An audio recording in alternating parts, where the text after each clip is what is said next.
network. Now, I think that Emma is trying to come in on our phone because she's had major team issues, so we'll do all we can to support that, Emma. As we all know in the room, the joint statement of intent between Scottish Government and COSLA said that there's a commitment to overhaul the current mechanism of eligibility criteria to ensure an approach to social care support that's based on human rights and needs. So Emma's going to share with us some of the thinking and learning around the rethinking of eligibility criteria. And again, Emma's slides will be available for afterwards. And I think we're going to have a bit of a poll and time for questions at the end. So Emma, I'm not sure if you want to start with the poll yet. I'm going to hand over to you. I know you're on your phone, but we've got the presentation. So just guide us where you want to. Thanks, Emma. Thanks very much, Donna. So we found a workaround between Callum and I. So I'm going to look at the slides on my laptop and Callum's going to move them. So hopefully everything will be seamless and I'll remember to say when to move on to the next slide, etc. With the polling, there were just 2 questions and I've had originally intended to include them at the start, but I wonder whether we should just crack on with the presentation and see how we're doing for time. But one thing I would like to say is that although mostly what's going to happen today is I'm going to provide an update on where the project is around rethinking eligibility, I would really appreciate if people could leave comments and any examples in the chat box, which we've agreed we will collect afterwards. And so the poll questions I was going to ask were, first of all, just to check, to get an overview of people's connection to eligibility criteria, first of all, but more important than whether they're relevant in their role. But I guess more importantly was whether people feel that eligibility criteria do achieve what they were intended to do, which is to promote equity, consistency and transparency from your experience. And what I'm really keen to do is to try and collect just even brief examples of where they are achieving those aims or where they are not. So it's a bit of a snapshot, but that's my request of people in the meeting today. So basically, if we move on to the slideshow now, Callum, I'm just going to say a little bit, because I don't want to take for granted that everybody knows what I'm assuming most people will know what eligibility criteria are, but wanted to start with just giving a bit of an overview of what they actually are intended to do. So if we move straight on to the next slide, Callum, basically a very quick overview that within eligibility criteria for social care, there are 4 categories, which are critical, substantial, moderate and low, and they are levels of risk. So what's required is to identify what level of risk someone is identified as being at. They exist across the UK. They were developed initially in England before they were brought into Scotland, and they're also in Wales, but they have a slightly different position in Wales. So they were defined in the National Framework Guidance on waiting times for personal and nursing care of older people. I remember them coming in 2009 and already having a bit of fear about how they would sit alongside the kind of outcome focused, strength-based approaches that we were trying to promote at that time.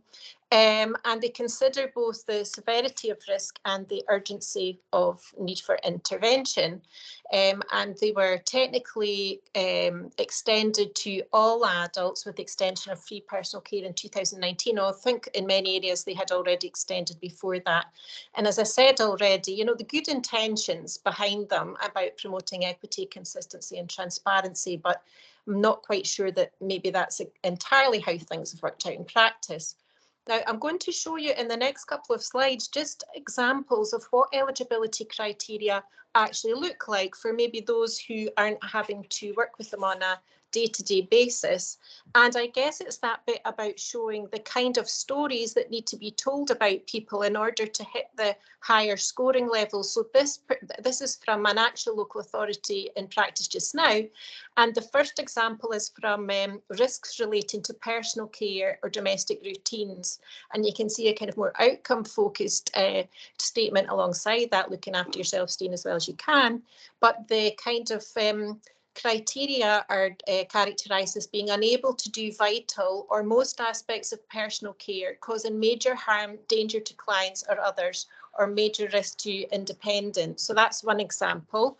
And another in relation to that personal care is around unable to manage the most vital or most aspects of domestic routines, causing major harm or danger to client or others, or major risk to independence. And I guess this is where these illustrations, I think, help to show some of the challenges around the kind of extremely negative portrayals that have to be put forward in order to get the maximum scoring of 7 or 8 in this case, in order to hit a critical level in order to obtain resource. And in the next slide, Callum, I've got a different example, which is in relation to carers. And in this case, it's the carer has major physical, mental health difficulties due to the impact of their role as a carer, causing life-threatening harm or danger to themselves or others. And secondly, there's a complete breakdown in the relationship between client and carer is unable to continue. And of course, there are caring situations where this type of breakdown and a sense of immediate harm might be the reality, but it's just again that the questioning of the need to portray somebody's story in such entirely negative terms, and the impact that has on interactions, on carer and supported people's sense of themselves, and on practitioners. So if we move on to the next slide, please, Callum, and just kind of touching on where some of this has come from, the Independent Review of Adult Social Care, the Feely Report 2021, and eligibility criteria being described as one of the main barriers to accessing social care. And in Feely's words, people told us that the threshold for accessing support is too high. Often meaningful support is only available when people are acutely unwell or in crisis. We heard about the negative impact this has on mental and physical well-being of people using social care support, their carers and the workforce. We heard that the assessments process is too often based on a medical model focused on deficits, the things people can't do, with little or no account taken of holistic and social needs, that it is too complex, takes too long, and once completed takes too long before support is available.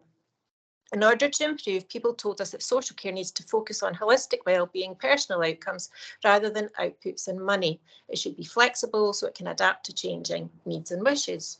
So that IRASC, the Independent Review, sits in the background of where this piece of work has come from. And I guess if we go on to the next slide, Callum, I guess this piece of research comes out of a conversation with a couple of colleagues initially in the Coalition of Carers, Claire Cairns, and in SASWA.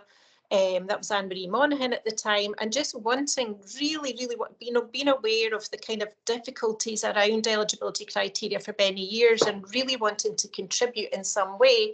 And that conversation quickly extended to other colleagues, some of whom are in the meeting, including Donna and Pauline from Inclusion Scotland, who we've already heard from, and others. And so that steering groups, I'll mention who's in that in a moment, but really wanting to try and contribute something and work collectively to do that. And initially we held an event last June, which was online, which we had, it wasn't an open event. We really wanted to get a mix of supported people, carers, practitioners, and decision makers from different bits of the system. And it was a really good day. We had 4 speakers.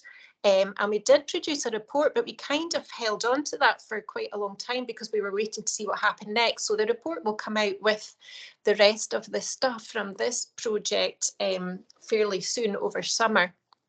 And Donna's already mentioned then in December last year, just 6 months ago, the joint statement of intent between COSLA and Scottish Government which included a commitment to overhaul the current mechanism of eligibility criteria and bringing in that focus on human rights and needs.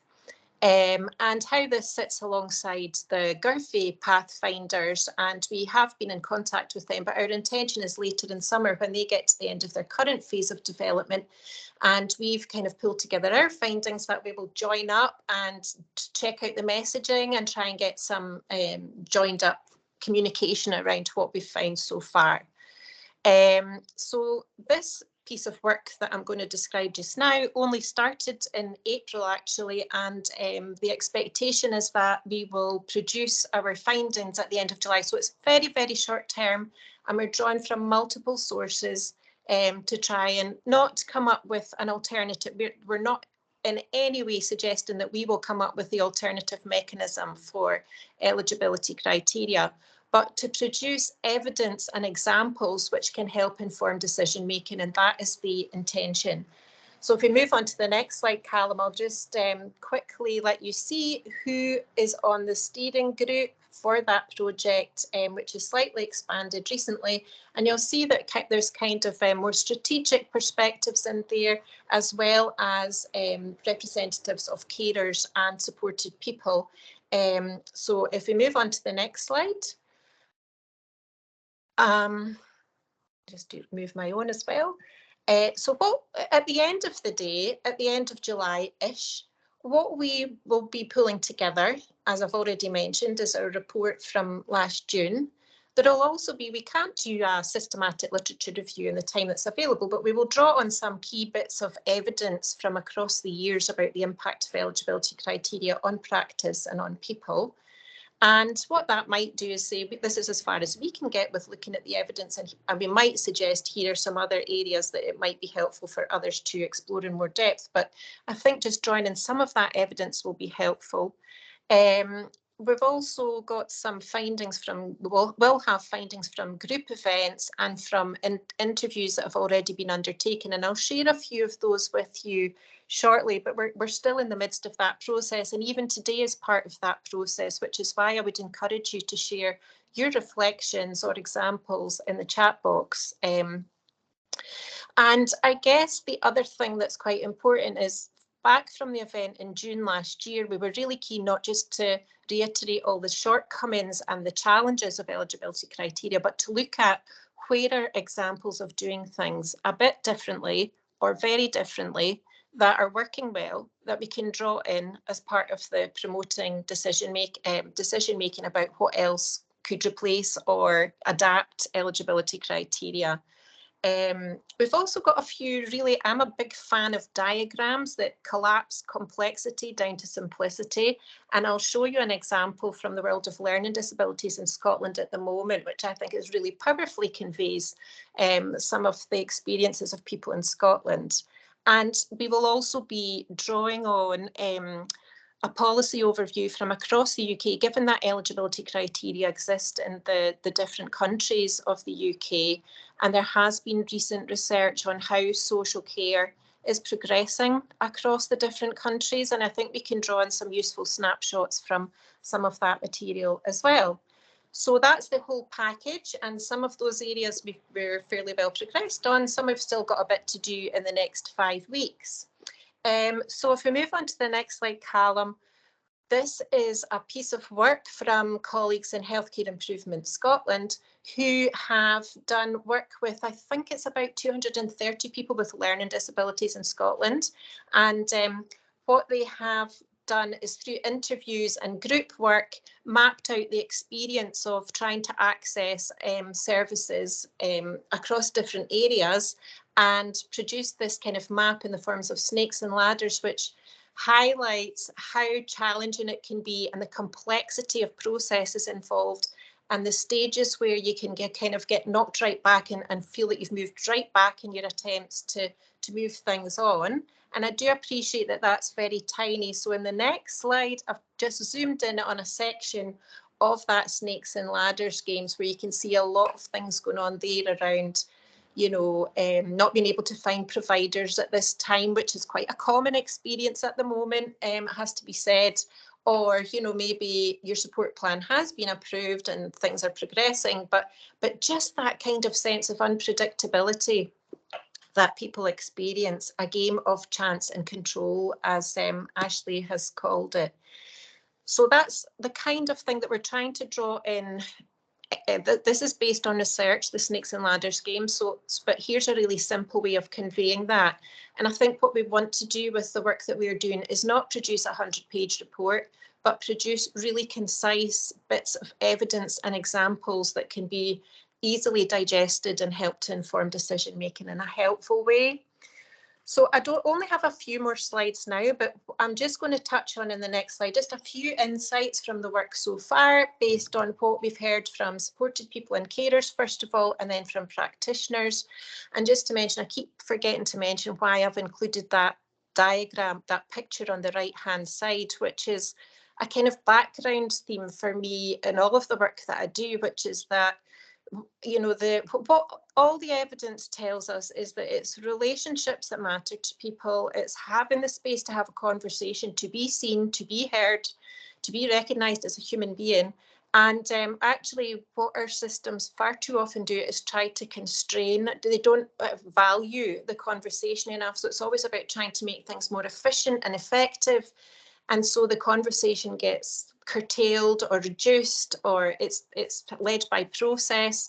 And I think, you know, whatever comes out of the independent review, let's hope that that relational practice and conversation is really given its place. And I know there's issues with staff numbers just now, but we're not going to help matters by making them curtail the work that they want to do either. So just some insights from the work so far from supported people. There's one of the reflections that was shared with us is about people being refused assessments, often because there's this idea of a secret code, that in order to accept, to even get to the stage of getting an assessment, and then what happens once you have an assessment, that there's almost a secret code and a language that, you know, if you know how to talk that language, then you've got a much better chance. And that certainly resonated when we had our session with the Coalition of Carers on Tuesday. A lot of people then took the theme of language and the challenges around language and ran with it. Another thing that came out with the session from COCUS on Tuesday was quite interesting, actually, because in the carer side of things in Scotland, I think there's a sense that, you know, up until a certain point, if you're a carer in Scotland and you know about carer centres and similar resources, that actually a lot of that works quite well for people. If it's a lower level, a reasonably low level of support and some maybe peer support, maybe a short break, and so on, that things are working, not always, but to an extent pretty well. But it's when the need for more resource comes in and you start getting into eligibility criteria. The words that people used on Tuesday were a cliff edge, that, you know, that's when you face the cliff edge. So, but just another reflection is that, and this is both from supported people and carers and practitioners, not everybody, although our event last June and other resources would suggest that there's lots of concerns about eligibility criteria, not everybody wants to see eligibility criteria go, and I think that's quite an interesting thing in itself. I think for many people there is still a belief that, you know, that's because eligibility criteria are a fair way of doing things, and if we take them away, everything will become grossly unfair. And I think for some practitioners, there's a sense that eligibility criteria provide a framework for decision making. Now, it might not be the right framework for decision making, but it's the one that's there, and it enables a justification for how decisions are made. So this is not just a one view. It's a bit more complex than that. So for practitioners, the sense of raising people's hopes and expectations, and that fear of, you know, that being a big fear in how people are engaged with, is such a concern for everybody, for practitioners and for supported people. But all of us should be concerned about that there's this great fear of raising expectations, and how that constrains interactions. And the idea about transparency really doesn't translate through in this work already. The idea that workers define budgets and then it goes to a funding panel. And what we're hearing is workers often don't know how and why budgets are decided. So transparency, I'm not too convinced by that. And I just wanted to touch on, my next slide is just touching on the setting the bar work. So last year we did work with Social Work Scotland on setting the bar for social work in Scotland. And a key thing from that that's really, really stuck with me, and I repeat it in conversations a lot, is that when social workers spoke about what is it that would keep them in their job, there was tick box options as well as space to write, and some of the writing was so eloquent and passionate. But the tick box options, by far the most popular options were, number one, making a difference to people's lives. That is what social workers say keeps them in their job, and that's 69%. And then just behind that was the, working with the values and the principles of the profession was 67%. And there was quite a significant drop to the next option. So I think that's really important for us to bear in mind. But in the next slide, the one that's up just now, sorry, understanding admin pressures, I just wanted to reflect a couple of quotes. And this links back to what Callum was saying earlier about the admin and bureaucracy of the job, which one example here is a woman saying, one thing to point out is when we apply to the weekly funding group, for example, one case last week involved 7 pieces of work. There was a full single shared assessment, the adult carer support plan, budget sheet, funding sheet or authorisation sheet, the indicator of relative need and a respite scoring tool. That's before I get to funding. Then we wait for the outcome. And slightly later in the focus group, she said, I do my assessment. I can gather the information in a day or 2, including meeting the person, maybe the family, to submit a support package. But it takes the best part of a week to do the paperwork. A lot is to do with stats to justify public funding. But at the back of your mind, you're thinking about all those other backlogs. But my big thing is paperwork. It is too much. And so I just wanted to bring that into the frame in terms of, where maybe we could be thinking differently about what's required. But just a couple of, next slide, please, Callum. Just a couple more insights from, and this is my second last slide. Sorry, I'm not allowing much time for conversation here, but I'll do my best to rattle through these. Organisationally, somebody who's working in one HSCP in Scotland just now was saying we've got this massive waiting list. Thousands are waiting for an assessment for adult services. Drafting in more social workers not going to work. More of the same is not an option. She wasn't meaning that social workers aren't part of the solution, but not in the way that they currently work in. And they're thinking about putting, resource into local communities to start working with people directly to work in more community-based ways, a little bit of back to the future. And I guess just one other one to highlight is a lot of the language that we're hearing from folk who are presenting different examples and ways of doing things just now is the idea of moving from a scarcity mindset to an abundance mindset, which is very relevant to eligibility criteria because they come out of ideas about how you manage demand by putting in decision-making layers, by screening people out, and actually, so many of those mechanisms contribute to seeing people as problems rather than people as resources who all bring something to the table. And I've just thrown in that star. It's another one of my favourite diagrams, but it comes from a sort of improvement methodology, the starfish model, and it can be used with teams in terms of decision making or whole organisations. But I just really like the reminder that it's not, that we can't just keep on adding more things and start doing things. We also need to look at, what could we have less of and what could we stop? So it's just a lovely little reminder that we can't just keep adding things on. And then my final 5th slide, I'm just going to try and summarise this in a couple of sentences, that we are gathering these examples from other areas, and a couple of them presented at our event last June, and really kind of people were very enthusiastic about what they heard. And we are working with a few different organisations who are doing bits of work across the UK and are very keen to share learning with us, which is great.